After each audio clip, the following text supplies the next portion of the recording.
کے مہمان خصوصی، ہم سب کے دلوں کی دھڑکن اور امت مسلمہ کے رہنما، امریکہ میں آنے پر ان کو دل کی تھا گرہیوں سے خوش آمدید کہتے ہیں۔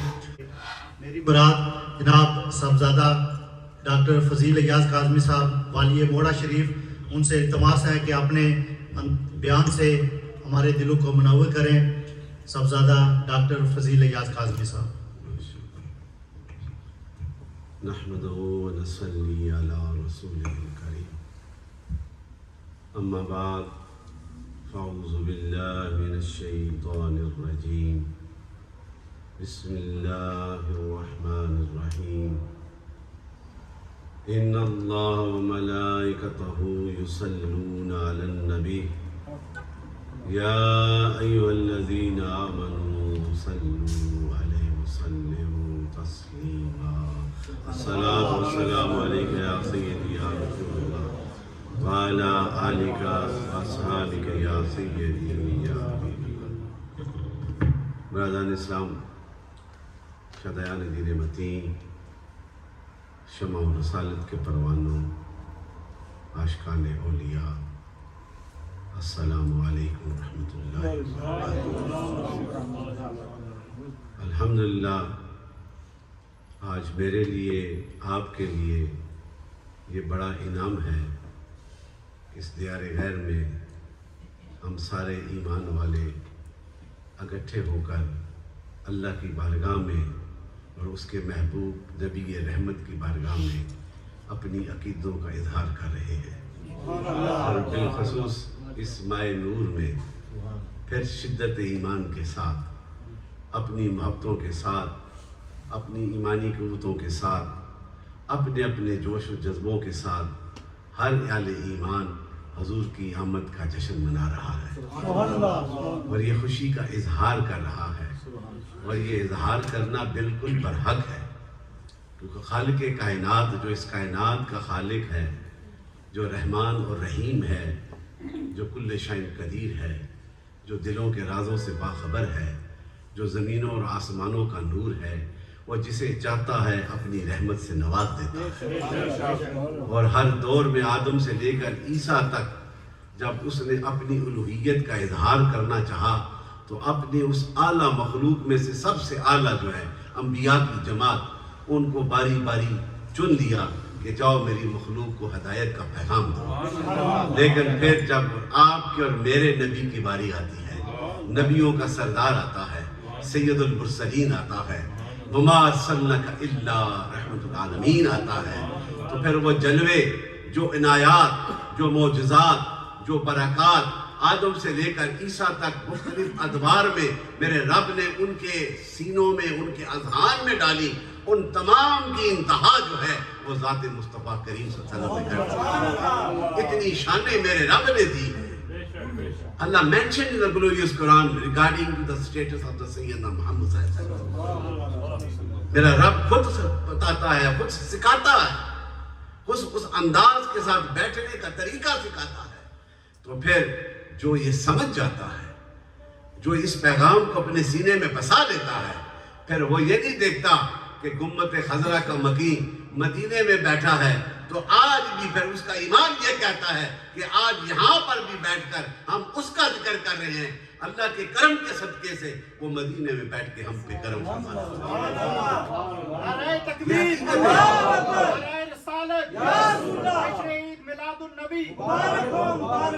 اور اس کے انداز اور فیض ہیں، مختلف وقتوں میں مختلف طریقوں سے کیا گیا، اور حضور کی بارگاہ میں یہ درود و سلام جو پڑھتے ہیں نا، درود پڑھنا، یہ جو جب کوئی بڑا علم والا یا کوئی نعت خوان اپنی خوبصورت آواز کے ساتھ حضور کی مدح سرائی کرتا ہے تو وہ درود کے گجرے اور عقیدتوں کے محبتوں کے فیض بھیجتا ہے۔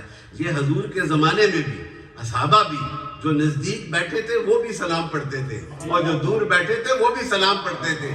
تو ایک بار حضرت ابو درداء آئے اور پوچھا، یا رسول اللہ، آپ کے ہوتے ہوئے آپ پہ سلام پڑھتے ہیں، لیکن جب آپ اس دنیا سے physical departure of the prophet صلی اللہ علیہ وسلم تو اس وقت بھی سلام پڑھیں گے؟ تو حضور نے کہا کہ میرے رب نے یہ نہیں کہا کہ اللہ نے انبیاء کے جسموں کو جو ہے اس زمین کو حرام کر دیا ہے، اور تم جب بھی دنیا کے کسی کونے میں بیٹھ کر، اور اسپیشلی آن فرائیڈے جمعے کے دن جب تم مجھ پہ درود پڑھتے ہو میں تمہارے اور تمہارے پیچھے والوں کو کی بھی خبر لیتا ہوں ان پہ کرم فرما دے. That's a beautiful saying of the Prophet صلی اللہ علیہ وسلم. تو اس لیے جو اشاق ہیں نا جو ایمان والے وہ تو مذہب محبتوں کے ساتھ یہ درود پڑھنا یہ نعتیں پڑھنا یہ نثر میں بیان کرنا یہ ساری توصیف و ستائش ہے نا حضور کی بارگاہ میں اپنی عقیدت کا اظہار ہے.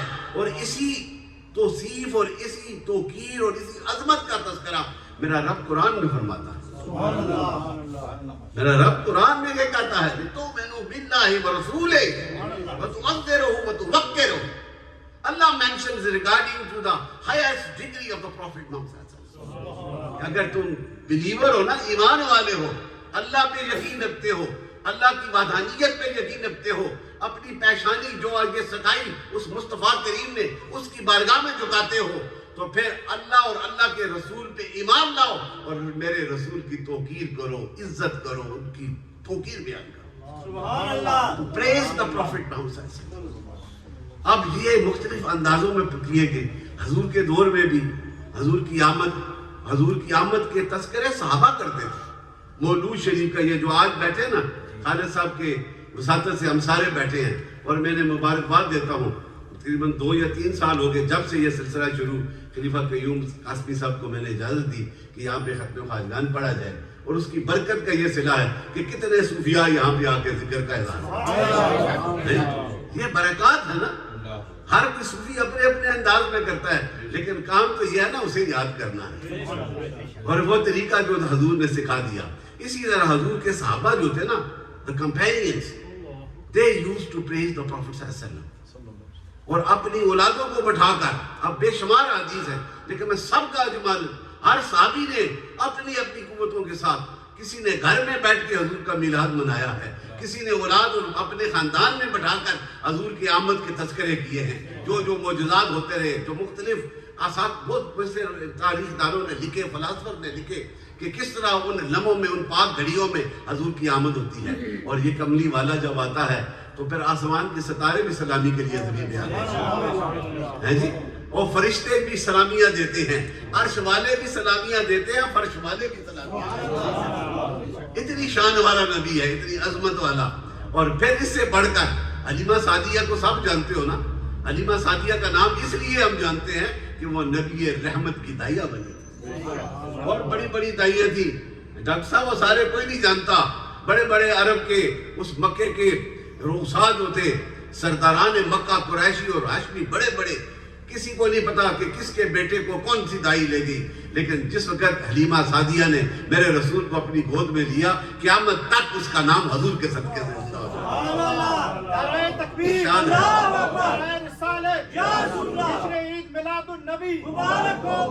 اور اسی حوالے سے جب انہوں نے اٹھایا نا سرکار کو اور پھر وہ عرب کا یہ ٹریڈیشن تھا کہ وہ کعبۃ اللہ کا طواف کر کے حجر اسود سے مس کرتے تھے تاکہ یہ ہم حفاظت سے اس بچے کو لے جائیں. تو جب حلیمہ سعدیہ نے کیا ابن عساکر نے اسے منشن کیا ہے بیگی نے اسے منشن کیا ہے تاریخ والوں نے اور اس میں جو ہے ابن ہشام نے لکھا ہے یہ پہلے تاریخ دان انہوں نے یہ لکھا. آپ کہتے ہیں کہ جب حلیمہ نے اسی طرح کیا چکر لگا کے حجر اسود کے قریب لے کے گئی نا تو وہ بھی مست ہو گیا. اسے بھی پتا یہ میرا نبی ہے. بوسہ دینا تھا لیکن حجر اسود آج اپنی جگہ سے نکل کر اللہ کے حکم سے وہ میرے رسول کے کا بوسہ لیتا ہے. یہ شان دیکھو کتنی. تو اس پتھر کو پتا ہے یہ میرا نبی ہے. تو ایمان والو تم بھی مان جاؤ یہ میرا نبی ہے. آج بھی پکارو تو پھر وہ بھی کرم فرماتا ہے. جس نے کل پکارا تھا اس پہ بھی کرم فرمایا تھا. جس نے یہ پہچان لیا کہ اس کے سینے میں رب کے نور کے جلووں کی انتہا ہے وہ قرآن عظیم کا فیضان ہے. اور جس نے اپنے سروں کو جھکا کر نبی رحمت کی اداؤں کو اور اس پیغام کو اپنی زندگی کا حصہ بنا لیا پھر نہ دنیا کو دیکھا نہ گھر کو دیکھا نہ گھر والوں کو دیکھا تو چہرہ رسول کو دیکھا اللہ کے پیغام کو دیکھا اور پھر وہ شانیں بن گئی. جس کا عشق جتنا زیادہ تھا اس کو میرے رب نے زیادہ شانیں عطا فرمائیں. اور اسی عشق اور اس محبت سے ابتدائی دور میں 1400 years ago when the Prophet ﷺ declared the message of the oneness of the Almighty Allah, اور جس نے مان لیا نا اور عشق کی انتہا کر دی، اس پہ سب سے اعلیٰ وہ ابو بکر صدیق بن گیا۔ اس لیے بنا کہ انہوں نے اپنی بقیہ جو زندگی تھی اس کا ایک ایک لمحہ میرے نبی کی محبتوں میں گزار دیا، اور جو قریب آتا گیا، عمر فاروق آیا وہ بھی عاشق بن گیا، عثمان غنی آیا وہ بھی عشق والا بن گیا، علی شیر خدا آیا وہ بھی عشق والا بن گیا۔ اس لیے کہ حضرت علی شیر خدا کی اس وقت عمر پاک 7 یا 8 یا 9 مختلف انداز میں لکھتے ہیں، اس وقت بڑے بڑے ان کے رشتہ دار جب سرکار نے بلائے، پیغام دیا، سارے ہٹ گئے، لیکن علی کھڑا ہو گیا۔ میں نے کہا یا رسول اللہ، میں نے مان لیا تو اللہ کا نبی ہے اور میں اپنی آخری سانس تک تیرے ساتھ چلتا رہوں۔ اب یہ شان ایسے نہیں ملی، اس مشکل وقت میں ساتھ دیا تھا تو میری یہ شان ملی تھی۔ اور آج بھی میں اپنے ایمان سے کہتا ہوں، جو بھی میرے نبی کے اس پیغام کے ساتھ، میرے نبی کے حسن و جمال کے ساتھ، میرے نبی کے ذکر و فکر کے ساتھ، میرے نبی کے سینے میں جو قرآن ہے اس کے ساتھ پیار اور محبت کرے گا اور اپنی زندگی میں اسے اپنائے گا، جس طرح ان پہ میرے آقا نے کرم فرمایا ہے، ہم پہ بھی کرم فرمایا ہے۔ اور یہ حقیقت ہے، حدیث شریف ہے، حقیقت ہے۔ حضور نے خود فرمایا اپنی نور والی زبان سے، تم نے دیکھ کر مجھ پہ ایمان لائے ہو، میرے جلووں کو دیکھا ہے، میری خلوتوں کو دیکھا ہے، میرے حال کو دیکھا ہے، میرے رب کے فیضان کو دیکھا ہے جو میرے سینے میں اترتا ہے، ایمان لائے ہو۔ اور یاد رکھنا، جو بن دیکھے میرا ذکر کریں گے، تم پہ ایک بار ہے، اس پہ 7 بار مبارک ہو۔ یہ انعام ہے، تو یہ وہ فیضان۔ آج ہم میلاد کا مقصد ہی یہ میلاد شریف جو حضور کی آمد کے تذکرے کیے جاتے ہیں، حضور کی سیرت کے تذکرے، حضور کے معجزات کے تذکرے، حضور کی غزوات کے تذکرے، حضور کی اس پاک زندگی کے ایک لمحے کے تذکرے کرنا، اس لیے کہ اس سے ایمان کی تازگی پیدا ہوتی ہے۔ اور جس فضا میں یہ ذکر ہوتا ہے، آپ اور ہم سنتے ہیں، رب کے فرشتے بھی اتر کر سنتے ہیں۔ اس آقا کے ذکر خیر اور ذکر کمال کی برکات کا یہ صدقہ ہے۔ تو پھر میرے دوستو، آج ہم بھی خوش قسمت کہ حضور کی اس میلاد شریف میں، مولود شریف میں اکٹھے ہو کر حضور کا ذکر کر رہے ہیں اور حضور کی نسبت سے اپنے ایمانوں کو تازہ کر رہے ہیں۔ آپ دیکھ لیں اس دور کے، میں ایک دو اور حوالے سامنے رکھتا ہوں کہ حضور کے میلاد کی برکات اور ان کا ایمان، صحابہ کا ان کا ایمان ہم سے اعلیٰ ہے۔ انہوں نے ساری آنکھوں سے دیکھ کر، ان جلووں کو بسا کر، پھر آخری سانس تک ہر صحابی، امام احمد بن حنبل فرماتے ہیں، جو ایک لمحے کے لیے بھی آیا نا حضور کے دربار میں، ایمان کے ساتھ بیٹھا، جسٹ فار اے مومنٹ، ایک لمحے کے لیے، ایک سیکنڈ کے لیے آیا اور ایمان لے آیا، اور جس نے ساری زندگی حضور کے پاس بیٹھ کر ایمان حاصل کر لیا، اس کا مقام یہ ہے کہ وہ صحابی رسول بن گیا۔ چاہے وہ لمحے کے لیے بھی آیا، ایمان کے ساتھ آیا، کہیں آئے تھے، آئے بیٹھے، دیکھا جلوہ، ایمان لے آئے، وہ بھی صحابی بن گئے، اور جو اصحاب صفا میں بیٹھے رہے وہ بھی صحابی بن گئے۔ لیکن شانوں میں، عظمتوں میں اور عشق میں ہر ایک کا مقام آ گیا، ہر ایک کا مقام ہے۔ اور میرے اور آپ کے سب صحابی اعلیٰ ہیں، میں تو سب کے ماننے والا ہوں، سب کی عظمتوں کو سلام پیش کرتا ہوں، لیکن نقشبندی ہونے کے ناطے سے ابو بکر سے پیار کرتا ہوں، سیدنا ابو بکر صدیق کو، اس لیے کہ حضور نے جو فرما دیا۔ وہ مائی آئی تھی نا ایک کام کے لیے، تو پوچھا، مسئلہ تھا، سرکار سے پوچھا تو سرکار نے بتا دیا۔ پھر اس مائی نے عرض کی، یا رسول اللہ، کہ اگر میں پھر بھی تو ایسا مسئلہ آ جائے اور میں آؤں پھر آپ کو نہ پاؤں، حضور نے کہا اگر مجھے نہیں پاتی تو ابو بکر کے پاس چلی۔ That's golden words given by the Prophet صلی اللہ علیہ وسلم۔ حضور نے فرما دیا۔ اب اس سے یہ ثابت نہ ہو کہ باقیوں سے پیچھے ہٹ گئے، سب سے پیار تھا، لیکن جو سرکار کی نگاہ ہوتی ہے، جو نبوت کے فیضان کا مظہر ہو، جب ان کی نگاہ میں وہ صدیق اکبر بن جاتا ہے تو پھر ساری دنیا جو کہے تو پرواہ نہیں، اس کی شان اعلیٰ، یہ شان ہوتی ہے۔ عثمان غنی کو کیوں شان ملی؟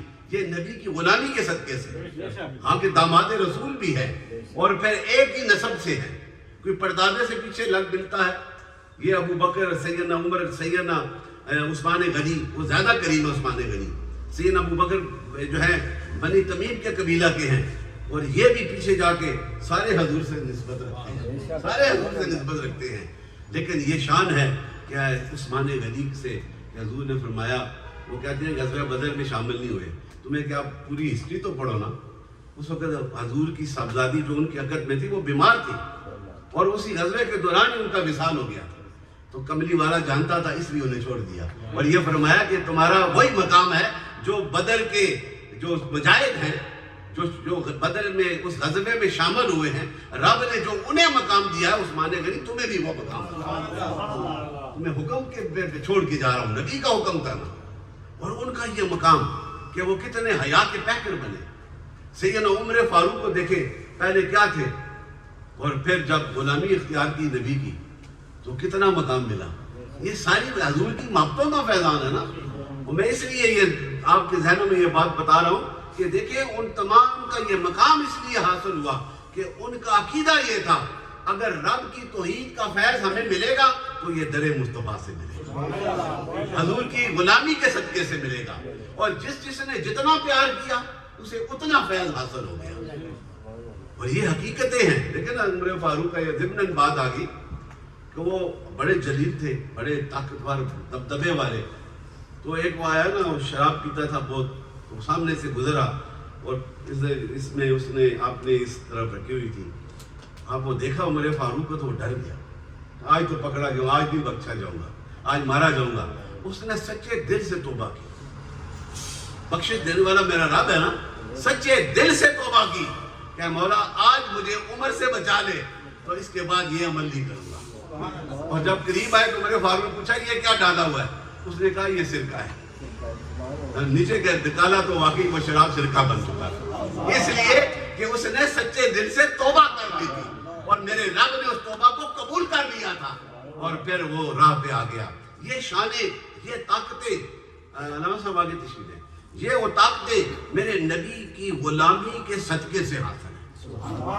حضرت حذیفہ جو ہیں یہ صحابی رسول ہے اور ان کی والدہ بھی صحابیہ ہیں, ان کی والدہ بھی, اور ان کا بھی یہی عقیدہ کہ وہ یہ انہوں نے فرمایا جاؤ حضور کے دربار پہ, کملی والے کے دربار پہ جانا اور بخشش کے لیے دعا کا کہنا. کیا کہنا؟ کہ ہمارے لیے دعا کیجیے, بخشش. یہ عقیدہ ہے ان کا. یہ دعا ہم اولیاء کے دربار پہ جا کے کرتے ہیں. وہ دیتے نہیں, دینے والا میرا رب ہے, لیکن رب دیکھتا ہے کہ میرا بندہ جس نے ساری زندگی میری رضا میں میرا ذکر کیا ہے اس کے پاس آیا ہے, میرا رب بھی کرم فرما دیتا ہے اس پہ. یہ حقیقتیں ہوتی ہیں. تو جب وہ گئے نے عرض کیا اور نماز تھی مغرب کی, بیٹھ کے ادب کے ساتھ آگے نہ بڑھے, عشاء ہوئی آگے نہ بڑھے, پھر وہ چلے گئے پیچھے پیچھے قدم لگا کے جا رہے ہیں, پیچھے پیچھے قدم لگا کے جا رہے ہیں. اور جب لگا کے جائے تو حضور نے ابھی پیچھے مڑ کے نہیں دیکھا. یہ تو ہے نا کملی والا آگے بھی دیکھتا ہے اور پیچھے بھی دیکھتا ہے. حضور نے فرمایا نا میں تمہارے رکوع اور سجود سے باخبر ہوں, تم کس طرح سجدے کرتے ہو, میرا نبی آگے کاٹ کے دیکھتا ہے. تو سرکار نے کہا حذیفہ تو اس لیے آیا ہے, جا میں تمہیں دعا دیتا ہوں, تیری والدہ کی جو دعا تو نے کہی ہے نا اللہ ان کو بخشش کا فیضان عطا فرمائے. یہ بن دیکھے عطا کیا جاتا ہے. تو میرے دوستو یہ وہ اس آقا کی تعریف, ان کی جو اتھارٹی ہے اس کو بیان کرنا, یہی میلاد شریف ہوتی ہے کہ حضور کی آمد کی کتنی برکات تھی, کتنے انعام تھے.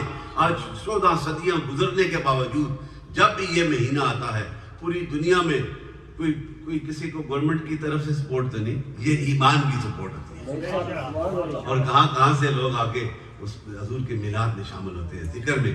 اور مجھے یہ بھی خوشی ہے, یہ جو ذکر بھی ہم کرتے ہیں نا یہ بھی سرکار کے کرم کا صدقہ ہے.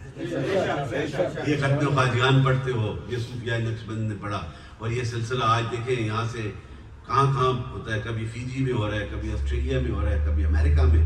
یہ سارے جو اس پہ استقامت کرتا ہے اسے انعام مل جاتا ہے. میری اور ڈاکٹر صاحب کی دوستی بھی ذکر کر سکتے ہیں, آج سے 25 سال پہلے مجھے ملے ہیں, اور یہ نسبت تھی گمگول شیف. وہاں نے سنا کہ گمگول شیف پہ ذکر ہوتا ہے, اور گمگول شیف کا فیض موڑا شیف بابا جی قاسم سے ہے.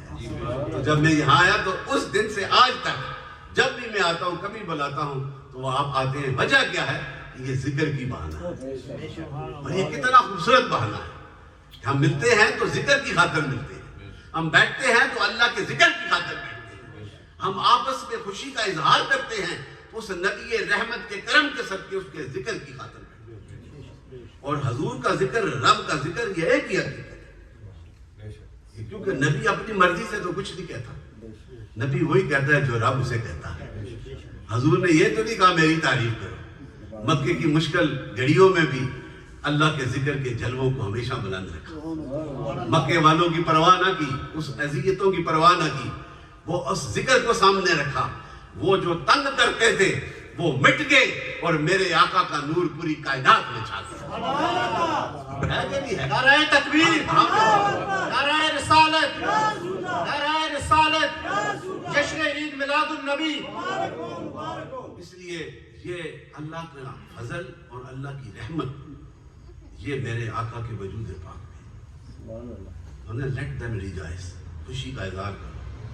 قرآن میں رب کہتا ہے نا خوشی کا اظہار کرو، اور ہم اسی طرح اپنے اپنی قوتوں کے ساتھ، جس طرح الوی صاحب نے، اس بچے نے خوبصورت آواز کے ساتھ مدح سرائی کی، حضور کا ذکر کیا، حضور کی شانوں کے حوالے سے شاعر لکھتے ہیں اور اس کا تذکرہ اپنی خوبصورت آواز سے کرتے ہیں، تو یہ ہمارے ایمان میں تازگی پیدا ہوتی ہے۔ میں پروفیشنل کی بات نہیں کرتا جو فکس ہو کے آتے ہیں، وہ جو اللہ کی رضا کی خاطر بیٹھتے ہیں نا، انہی کے دل میں پھر فیض ہوتا ہے اور وہی پھر عطا ہوتی ہے۔ ان کی نظر اس طرف ہوتی ہے اور ان کی نظر گنبد خضرا کی طرف، پھر وہ انعام حاصل ہوتا ہے۔ اور حضور کے صحابہ نے بھی حضور کی مدح سرائی کی، حضور کا ذکر کیا۔ اور کتنے کعب بن زہیر جو سنا ہوگا، ایک بڑا شاعر تھا مکہ کا، وہ پہلے ہجو گوئی کرتا تھا، اسلام کے خلاف باتیں، حضور کی شان کی اذیتیں دیتا تھا، حضور کو دکھ ہوتا تھا، لیکن میں قربان جاؤں کریکٹر آف دا پروفٹ محمد صلی اللہ علیہ وسلم۔ جب سین ابو بکر صدیق کے حوالے سے آئے نا مدینہ میں، چادر کی ہوئی تھی، ہیں جی، معافی کے لیے کہ میں ساری زندگی یہ شاعری کرتا رہا، اب میں معافی چاہتا ہوں، تو کیا معافی ہو جائے گی؟ میں قربان جاؤں اس آقا پہ۔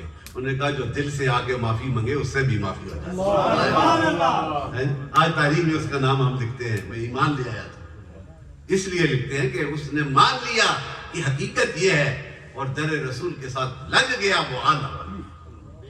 آج ہم نے بھی یہ عہد کرنا ہے، حضور سے وفا کرنی ہے۔ ایک آخری اور امام جوزی کا ایک حوالہ میں آپ کے سامنے رکھنا چاہتا ہوں کہ حضور اور حضور کی اولاد اور حضور کے صحابہ سے پیار کتنا بڑا انعام ہے۔ بلخ بخارا ایک جگہ ہے، وہاں پہ قید پڑا اور بڑا دکھ تھے اس میں، ایک آل رسول ایک سیدادی تھی، وہ بھی پریشان حال، تو وہ ایک بڑا امیر مسلمان تھا، اس کے پاس سارے لوگ لینے لگانے جاتے تھے، وہ کرتا۔ جب وہ آئی بھائی تو اس نے کہا کہ میں سیدادی ہوں اور میں غریب الوطن ہو گئی۔ تو اس نے پوچھا تمہارے پاس ثبوت کیا ہے، تمہارے پاس ثبوت کیا ہے؟ تو بڑی افسردہ ہوئی، وہ پھر چلی گئی۔ تو رات پھر آگے گئی تو ایک یہودی تھا، تو امام جوزی کہتے ہیں کہ یہودی کے پاس جب اسے پتہ چلا تو اس نے احترام کیا کہ نبی رحمت کی اولاد میں سے، اس نے اپنے گھر کے اس کمرے کو صاف کرایا اور گھر والوں کو کہا کہ اس کمرے کو صاف کرو، یہ شہزادی یہاں پہ رہے گی اور اعلیٰ سے اعلیٰ کھانا اسے کھلاؤ۔ اور یہ اس نے دل سے احترام کیا، نبی کا، حضور کا احترام کیا دل سے، اور جب دل سے احترام کیا تو رات کو حضور نے اپنا جلوہ دیکھا۔ جب جلوہ دیکھا تو ایمان لے آیا، اسی رات کو اسے بھی جلوہ آ گیا اور وہ دوڑتا ہوا آیا کہ واقعی میں نے کیا کیا کر دیا، میں نے کیا کر دیا۔ پوچھا تمہارے پاس ثبوت کیا ہے؟ صبح دوڑتا ہوا آیا، پوچھا، پتہ چلا اس یہودی تو اس کے پاس ہے، تمہارے پاس یہ نہیں رہ سکتے، یہ میرے پاس رہے گی۔ انہوں نے کہا کیوں؟ تو کل تو چھوڑ آیا تھا۔ انہوں نے کہا کل تو میں نے پوچھا تھا لیکن جلوہ میں نے دیکھ لیا، جب میں خواب میں تھا تو میں نے دیکھا لائن لگی ہوئی حضور کے دربار میں، جب میں قریب آیا تو حضور کو کہا کہ مجھ پہ کرم ہو جائے، میں بھی مسلمان ہوں۔ تو حضور نے پوچھا تمہارے پاس ثبوت کیا ہے؟ تو صبح پر دوڑ کے آگے ڈھونڈنے لگا تو اس یہودی نے کہا اب وقت گزر گیا، یہ جلوہ تو نے بھی دیکھا ہے، جلوہ میں نے بھی دیکھا ہے، میں تو ایمان لے آیا ہوں، اب میں ہی خدمت گار ہوں۔ تو یہ حضور سے پیار کرنا، حضور سے محبت کرنا، یہی ہمارے ایمان کا تقاضا ہے۔ اللہ تعالی ہمیں ساتھ آقا مدنی تاجدار سے سچی محبت کرنے کی توفیق عطا فرمائے، اور جو خلیفہ قیوم صاحب یہ ڈیوٹی سر انجام دے رہے ہیں، اللہ تعالیٰ انہیں اور استقامت عطا فرمائے۔ اس دفعہ میرے بڑے کم دن تھے، آج بھی 6 جگہ سے یہ پروگرام کر کے آ رہے ہیں، ہوتے یہ صبح سے 7 ہیں سارے ساتھی، تو انشاءاللہ کل بھی اس طرح 5-6 جگہ ہیں، پرسوں جمعہ کے بعد میں پھر کیلیفورنیا چلا جاؤں گا۔ لیکن میں آپ تمام کو سلیوٹ کرتا ہوں کہ آپ نے اپنے معاملات کو چھوڑ کر اس مجلس ذکر میں آئے ہیں. حضور کی میلاد میں اللہ تعالیٰ اس کے صدقے آپ پہ بھی کرم فرمائے اور آپ کی بھی مشکلیں آسان فرمائے. اور میں دعا کرتا ہوں یہ بچہ کہتے ہیں آپ نے دعائیں کر رہی ہیں قرآن والے اور دوسروں کو بڑا فائدہ انہیں کل یہ کہہ رہے ہیں ان کو پچھلے سال دعا کیا مکان ہو گیا مجھے بھی کچھ مل جائے. اللہ کرے کرم ہو جائے صاحب پہ بھی سب پہ ہم پہ بھی کرم ہو جائے. سرکار کا یہ کرم ہے اور اللہ تعالیٰ اس کرم سے اور اسی راہ پہ چلنے کی توفیق عطا فرمائے. تجھ سے در در سے سگ سے ہے مجھ کو نسبت میری گردن میں دودھ کا ڈورا دے. یہ ہے وہ سرکار کا کرم اللہ تعالیٰ نصیب فرمائے. اور علامہ صاحب گھن آئے ہیں 5 منٹ یہ بھی بیان کریں پھر اس کے بعد ذکر کریں. ٹھیک ہے جی ماشاءاللہ جی بڑا دل کو چھو دینے والا بیان پیر صاحب کا. اللہ تعالیٰ پیر صاحب کو لمبی عمر عطا فرمائے اور اسی طرح ہماری محفلوں میں یہ نور بر علم بکھیرتے رہیں.